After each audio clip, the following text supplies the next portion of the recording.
There's a bunch of interesting things going on. So one thing I think that's happened up until now is there's been a lot of focus on these big media companies and their transition to digital, and now we're getting to the point where there's getting to be some pretty sizable digital-only media companies. So we're talking about people like BuzzFeed, and we're talking about obviously HuffPo, and we're talking about Reddit and people like that. And so we've got a panel that's really focusing on sort of the rise of the digital media entity, and I think there's a whole separate conversation about those companies than you would have about a New York Times that's trying to carve out a digital side, and so that'll be interesting. You know, there's also this year has been a big year for advertising because, you know, there's a lot of downward pressure on CPMs, and that market is hard for a lot of people. But there's also been this rise of sort of native advertising and this increasing blurring of content and advertising and sort of the rise of content marketing, which in some sense has been around forever, but it's getting a lot more refined. And so you have, again, people like Forbes and BuzzFeed doing this at a pretty high level. And so the question is, what can this become? Is this the new solution? This sort of blur, this greater blurring and greater entertainment value with advertising content. And so we have a whole panel on that. We also have a panel on personalization, and again, that's something where there's a lot of sites that are trying to figure out what you want to read, and there's interesting questions around that, though. It's sort of like the more science those sites have around you, the question is your reading experience getting to be better, or are they starting to over-predict you to the point where you're losing that discovery that you used to like about content, where you get pushed stuff you never would have thought about reading? And so how do you sort of combine both of those things, that serendipity with that real personalization? And so we're going to be talking a little bit about that.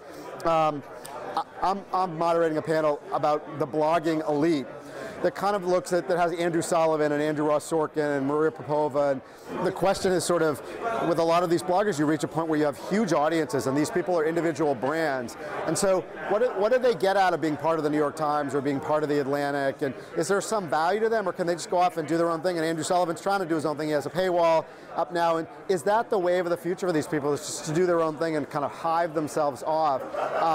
And sort of what are the economics of really trying to do that, particularly as the advertising market sort of craters a little bit, what's the economics of trying to build subscriptions around individual bloggers? And so we're going to be talking about that. We have Alan Rusbridger from The Guardian. You know, they're kind of one of the last men standing in this debate about free versus paid.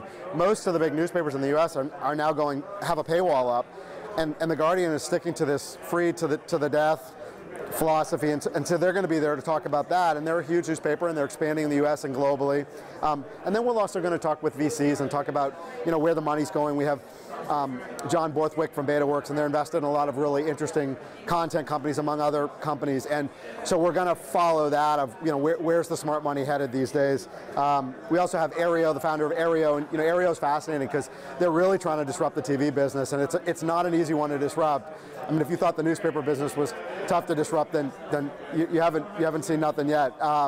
But that's really interesting, and they're getting some traction, and there's an increasing number of companies that seem like they want to break this bundle up, and Aereo's right in the center of that space. So I think it's a great lineup. It's a good mix of big and small, kind of new and legacy, and really entrepreneurial, I think. It's April 17th, and it's in New York. It's at the Time Life Building, and please come. We think it'll be great. It's been about a year since the acquisition, and it's been fun. So I oversee the combined team, and there's been a great gelling of the two teams. And so we have two sites still, GigHome and Paid Content, but everybody's sort of really part of the same editorial team, and people contribute to each other's sites, and they collaborate on projects, and so that's going really great. And I think for Paid Content moving forward, the Paid Content fits into GigHome. GigHome is about technology and disruption, and Paid Content is, when it's at its best, is really about media and disruption. And I think the move for us moving forward is really to be increasingly in this,